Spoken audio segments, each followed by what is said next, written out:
इसलिए भक्तमाल के एक भक्त थे त्रिलोचन जी। अब त्रिलोचन जी और उनकी पत्नी कोई संतान नहीं थी, तो नित्य प्रति ठाकुर जी की सेवा और ठाकुर जी के संतों की सेवा में संलग्न रहते थे। सुबह ही उनके घर में प्रसादी बनना प्रारंभ हो जाता और रात्रि तक जो भी वैष्णव आते, जिस भी प्रकार से आते, सबको प्रेम से बिठाकर प्रसाद पवाया जाता। खूब वर्ष हो गए करते करते सेवा। अब त्रिलोचन जी वृद्ध हो गए। अब तो ना उनकी पत्नी से होता और ना उनसे होता। तो एक दिन किसी व्यक्ति ने उनसे कहा कि त्रिलोचन जी, आप ऐसा क्यों नहीं करते? कह रहे आप कोई सेवक रख लीजिए, कोई नौकर रख लीजिए जो आपकी सेवा कर दे। जैसे ही भाव त्रिलोचन जी को बताया गया, बोले हाँ। तो उन्होंने अपने द्वार के बाहर ही एक बड़ा सा पर्चा लगा दिया कि सेवक की आवश्यकता है, यदि उपलब्ध हो तो बताइए। जैसे ही भाव लिखा, अब तो खूब दिन व्यतीत हो गए, सेवक ना मिलो। जैसे ही ठाकुर जी ने यह भाव देखा तो ठाकुर जी के हृदय में भाव आया, अरे ऐसे वैष्णवों की सेवा करने के लिए तो मुझसे बढ़िया सेवक कौन होगा। अरे ऐसे वैष्णवों की सेवा कर रहे तो कोई ना जा सके, केवल मैं जा सकता हूं।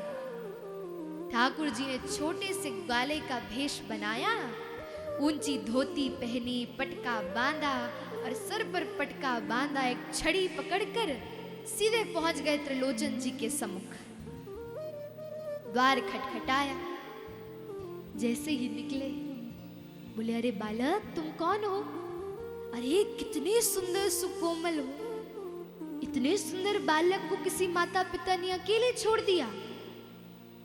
ठाकुर जी कमर पर हाथ रखकर बोले, अरे मैं कोई बालक वालक ना हूं, अरे मैं तो आपके यहां सेवक बन के आया हूं। आपने ही तो बाहर बड़ा सा पर्चा लगा रखा है, तो मैंने सोचा कि बढ़िया भोजन भी बनाना जानता हूं, सेवा करना भी जानता हूं, तो यार मारे चलो मैं ही सेवा कर देता हूं। तो त्रिलोचन जी बोले तुम कर लोगे? अरे पहले ये तो बताओ तुम्हारा नाम क्या है? बोले अरे हमारा नाम तो अंतर्यामी है, हम सब बातें जान लेते हैं और हम सब व्यवस्था कर देंगे, हम अकेले ही सारी व्यवस्था कर देंगे, लेकिन हमारी एक शर्त है। बोले क्या? बोले जब सारा दिन सुबह से लेकर रात तक हम वैष्णवों को भोग बनाकर प्रेम से पवाएंगे, लेकिन जब हमारे प्रसादी पाने का समय आएगा तो आपको मुझे बनाकर देना पड़ेगा, और तब मैं बैठ के पाऊंगा और आप हमें बनाकर दोगे। तो लोचन जी बोले ठीक है, मंजूर है शर्त। अरे छोटा सा बालक है, छोटा सा पेट है, कितना खाएगा? एक रोटी, दो रोटी, तीन रोटी खा लेगा। बोले चलो ठीक है। बोले एक और शर्त। बोले क्या अंतर्यामी? बोले जब मैं भोजन पाऊंगा तो मेरे भोजन को देखकर या मेरे प्रति ऐसा भाव कदापि ना आए कि मैं बहुत पाता हूं, बहुत खाता हूं। जैसे ही ये भाव आएगा सोई छोड़कर चला जाऊंगा। बोले ठीक है। अब तो खूब बढ़िया से ठाकुर जी सेवा करते, खूब आनंद करते। सुबह सुबह ही बड़े बड़े भगवानों में वैष्णवन के लिए बढ़िया बढ़िया भोग सिद्ध करते, और जिस जिस वैष्णव के सम्मुख जाते उसके हृदय में जैसा भाव आता उसे वैसे ही वस्तु लाकर पवा देते। लोग जैसे ही संत जाते तो खूब त्रिलोचन जी को आशीष देते। अरे त्रिलोचन जी ऐसो सेवक तो हमने कभी देखो ही ना। बोले क्यों?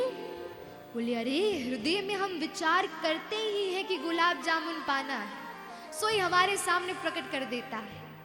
इतना प्रेमी संतों का। अब तो त्रिलोचन जी की भी खूब सेवा करते ठाकुर जी। प्रातः उठकर कभी मसाज करते, कभी चरण दबाते, बढ़िया से तेल लगाते, बार बार ठाकुर जी का धन्यवाद करते त्रिलोचन जी। अरे ऐसा सेवक आपने मुझे प्रदान किया।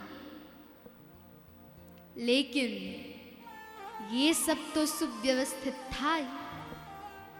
लेकिन जब अंतर्यामी के भोजन पाने का समय आया तो उनकी पत्नी ने इतना सा आटा गूंदा और उसे धीरे धीरे कर एक एक चपाती उतारना प्रारंभ किया। जैसे ही एक पवाई अभी अभी रखकर थाली में मुड़ी ही थी, ठाकुर जी बोले अरे एक और लेकर आओ। जैसे ही मैया 2-3 बनाकर लेकर आती तो फिर रखकर जाती ही सही, मुड़ती ही सही, सोई आवाज आ जाती अरे एक और पवाओ।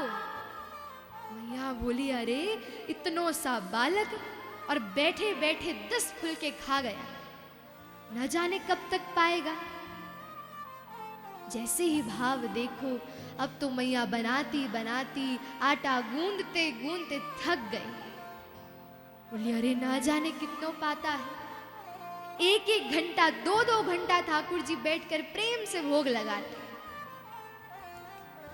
धीरे धीरे जैसे ही संपूर्ण समय व्यतीत होने लगा तो एक दिन त्रिलोचन जी की पत्नी पड़ोस में गई। तो पड़ोसियों ने कहा कि अरे आजकल हम देखते हैं कि त्रिलोचन जी तो खूब आनंदित है, खूब बढ़िया हृष्ट पुष्ट है, लेकिन तुम क्यों इतनी कमजोर होती जा रही? अरे तुम्हारे यहां तो एक सेवक भी है अंतर्यामी। बोली अरे क्या बताऊं, किसी से कहना मत। बोले अरे हमारे घर जो सेवक आया है अंतर्यामी, ये वैष्णवों को तो बड़े प्रेम से पवाता है, लेकिन जब इसको पवाने की बारी आती है और जब मुझे बनाना पड़ता है तो पूरे दिन में जितना वैष्णव पाते हैं उससे भी कहीं अधिक जाकर पा लेता है।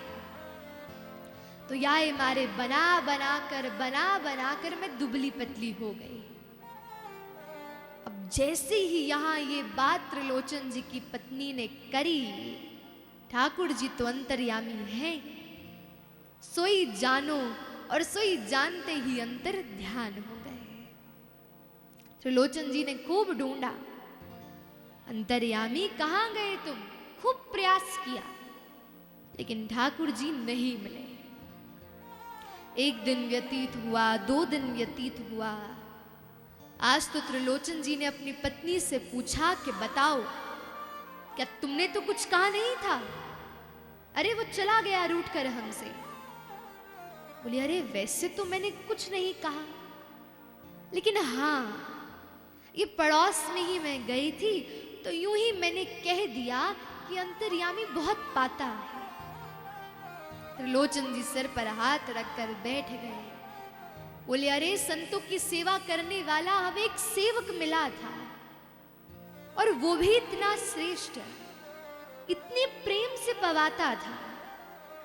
अब तुमने ऐसा अपराध कर दिया और वह हमसे रूठ कर चला गया। जैसे ही ये भाव कहा तो सोई आकाशवाणी हुई, और आकाशवाणी में श्री पंडरीनाथ प्रभु ने कहा कि हे त्रिलोचन जी, आपके घर जो सेवक बनकर आया था वो कोई साधारण व्यक्ति नहीं था, अपितु मैं ही आपके यहाँ भक्तों की सेवा करने के लिए उपस्थित हुआ था। और जैसे ही त्रिलोचन जी ने जाना, सोई भाग गए पंडरीनाथ प्रभु के पास और सीधे जाकर उनके चरणों में लेट गए, संलिप्त होने लगे और जाकर उन्हें अपने हृदय से लगा लिया। और तभी विग्रह से साक्षात पंडरीनाथ प्रभु प्रकट हो गए और प्रकट होकर तब त्रिलोचन जी को यह आश्वासन दिया कि हे त्रिलोचन, संसार में यदि तुम परम धर्म के प्रति अग्रसर होगे तो निश्चित रूप से तुम्हारे उस कार्य को सफल करने के लिए, पूर्ण करने के लिए मैं ही किसी न किसी रूप में उपस्थित हूंगा। इसीलिए भगवत संबंधी प्रत्येक कार्य हमारे जीवन में परम धर्म कहलाते हैं।